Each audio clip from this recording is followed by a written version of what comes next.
let you go ahead and start, and then I will instruct people on how to raise their hands. Well, maybe let me do that now. If you have a question, you can go ahead and raise your hand by pressing star 2.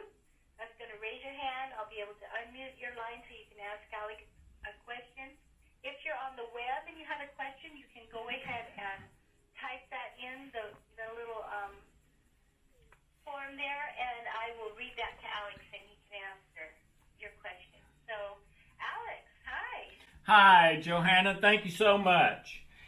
And welcome, everyone, to the Spiritual Laws of Nature.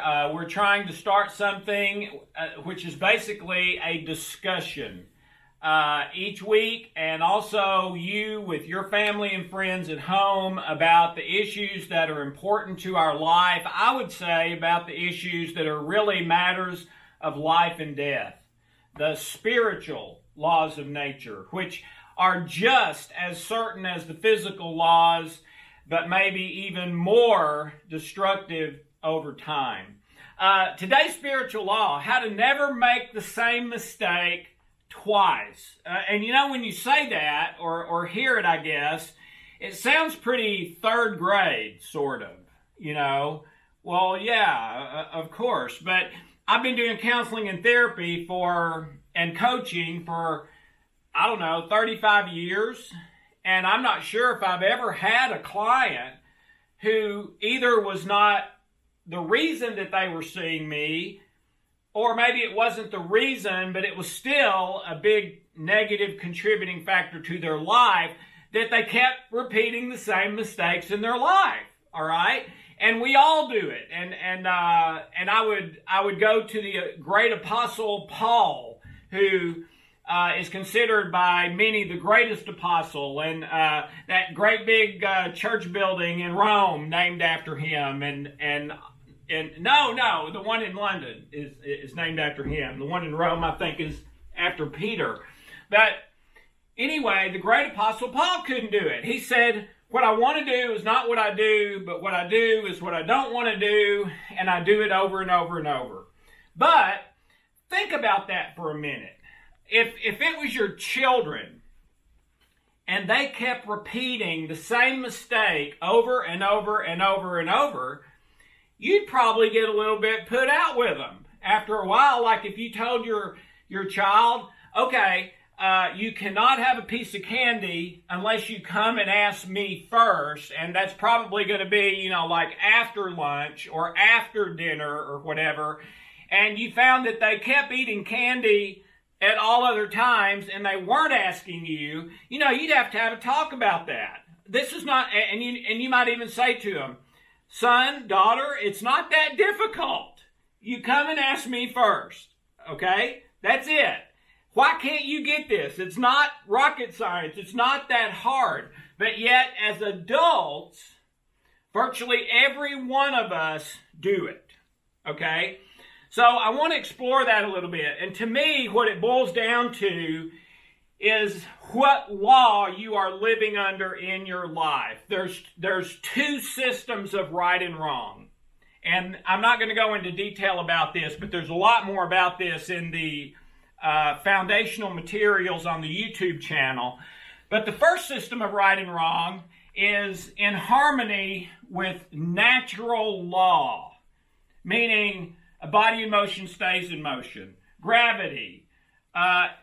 For every action, there's an equal opposite reaction. Those are natural laws. And you can live kind of your life, meaning not just the physical part of not jumping off a building, but you can live your life by natural law, which is if I do good, I get good. If I do bad, I get bad. Action, reaction, karma, reap what you sow, whatever. Or I believe you can live by spiritual law, which is what we talk about here every week. And the reason I'm doing this, and what I've done the great majority of the time with people that I've worked with. And there is a spiritual law you can live by, I believe, where if you do, there's still good and bad things, but in this law, if you do good, you get good. If you do bad, you still get good. Well, if you're living under the natural law, then every time you think about doing something you believe you're not supposed to do, like having ice cream. Now, I believe in ice cream, but not a half gallon a day probably, even though I love it enough to eat a half gallon a day.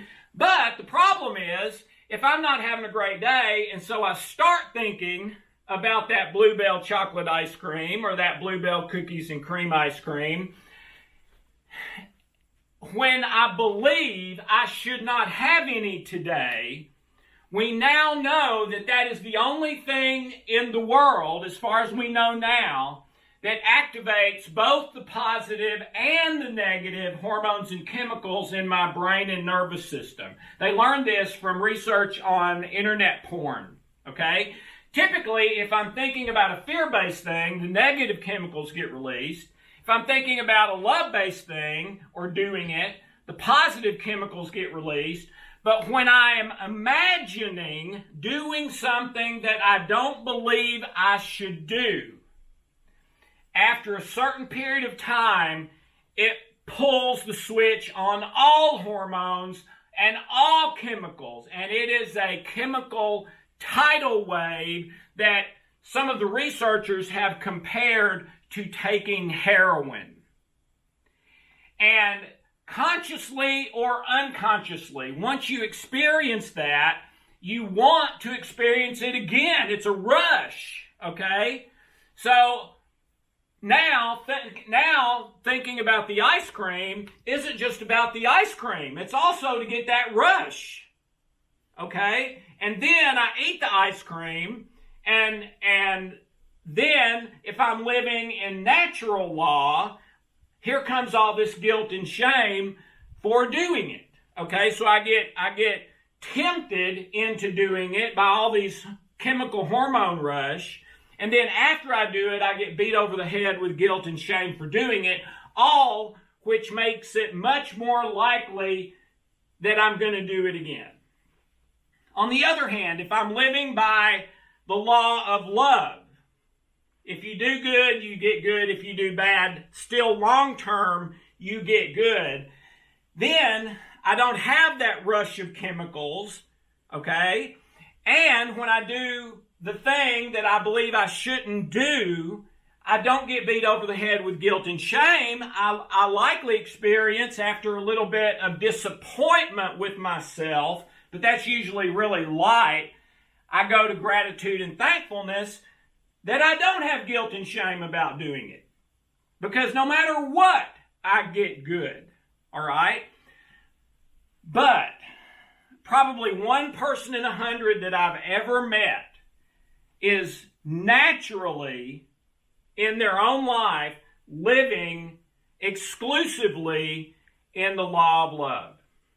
Almost everyone is living in natural law, or they're living in natural law and calling it spiritual law, or they're living in 50% natural law, 50% love, okay? When you get to a place where you're living 90% in the law of love, it changes this whole paradigm. And no, you will never be able to always do what you want to do, but it will be infinitely better.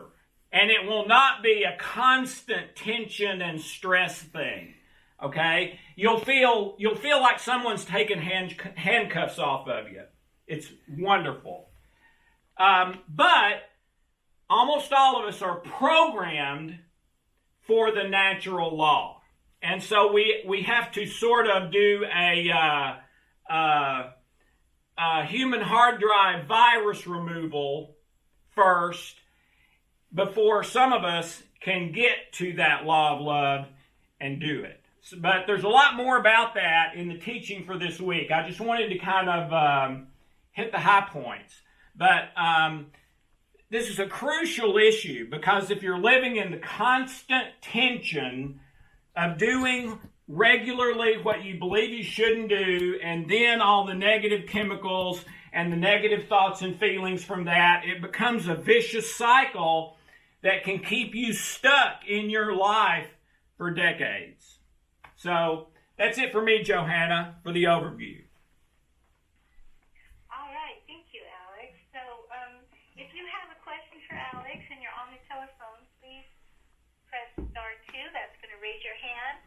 be able to open your line so you can share with Alex your question or any comments. If you are on the web, you can go ahead and type your question in. Okay, and we have one caller. Well, first we have this one question that was sent. Is this chemical rush what you also call conscious conflict? No. Conscious conflict can be related to that, okay? Conscious conflict is when I believe I shouldn't do something, and I'm thinking of doing it anyway. So in that case, yes, that could initiate that chemical rush, but it's also more than that. It is that, but it's more than that. We get into this addiction, not just for the ice cream, but for the rush thinking about the ice cream. So it becomes a double whammy. But yeah, she's right. It is, or whoever's right, it is related. Okay. Thank you, Alex. So, all right. Let me just check on the web. Do you have any questions there? Nope. Okay, so we have a hand up, and the phone number is 5870. I think I know who this is. Your line is open. Johanna. Good morning, Alex. Hi, Marilyn. Good morning, Alex. Good day. This one really rattled my cage, listening to this one. Okay. And I felt like I had this mountain in front of me I couldn't climb. Okay. Listen to it. Mm-hmm. And it goes back to my childhood, because everything I did, everything I wanted to do, everything I enjoyed was a sin. And I walked away when I was 22 because I didn't feel that I couldn't give anything up. Right. I might as well go and enjoy life. I've gone to hell anyway, so I might as well go and enjoy life first. And so I was sort of feeling when I listened to these videos that to do this, I'm going back to that where nothing I can do. Yeah. Nothing I could do was right. Right. Anyway, I woke up half an hour ago, and I used my my LT3s in the early hours that I wake up. Uh-huh. And so I healed on feeling that everything I did was a sin. Right. And then I healed on, I felt grief and traumatized that I couldn't do good and be good. And then I healed on feeling grief and traumatized that I couldn't heal myself good, that I couldn't heal myself doing the right thing every time. And then I healed on being angry with God that I couldn't do this. Mm-hmm. And I don't feel that mountain there anymore. Oh, wonderful. I would say, Marilyn, to be sure you're not trying to do it by willpower, because if Paul couldn't do it by willpower, I sure can't, and I doubt you can too. This is not supposed to be done through willpower. This is supposed to be done with, waking up and saying, I can't do this. God, please help me, live in love as best I can today. Please help me commit in my life to living in love in the present as best I can. Not just for a while to see if it works, but forever and ever, amen. I can't do that. Please help me get to a place where I can. I don't know that I've ever seen one person, Marilyn, do this by their willpower. So you're not supposed to be able, in your strength, so to speak, to do this. Use the tools and pray and every day speak to God, speak to your heart. Please help me do this. I can't. You're going to have to give me the strength. Yeah, thank you. You're welcome. But that's wonderful that the mountain went away. So I would keep at it. And the place that we're going for here is a place where it's no longer really so much about doing the right or wrong, because it's all been paid for anyway, Now it's about thankfulness, gratitude, learning, being honest with ourselves and others, sharing, helping other people. It's not about the rules and sin and right and wrong anymore so much. It's about just love as best I can. And best you can is more than enough in every case. Thank you. Okay. Johanna? I do feel so much better than I did half an hour ago. Wonderful, wonderful. Well, let's keep it going. All right. So let me see if anyone else has. Thank you, Marilyn. If anyone else has any question or would like to share, as Marilyn has, or anything at all, please just raise your hand by pressing star 2. Star 2 is going to raise your hand. And if you are on the web, you can type your question in, and I will read it to Alex. And let me just see if we have any other hands up at this moment.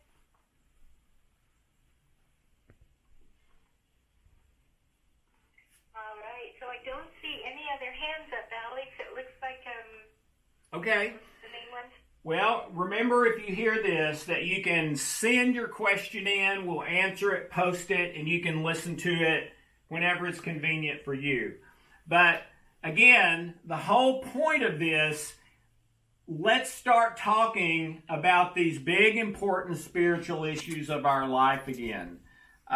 So even if you're not coming here to share with this discussion, hey, over the breakfast table or with a friend at lunch, say, hey, have you thought about kind of what the meaning of life is lately? Have you thought about what your specific purpose in life is, and are you doing that? Have you thought about, do you keep making the same mistakes over again in your life, or is it just me? And let's start talking and helping each other live a life of love. So that's it for me. I love you. God bless you. Thank you, Johanna. All right, thank you so much, Alex. God bless you.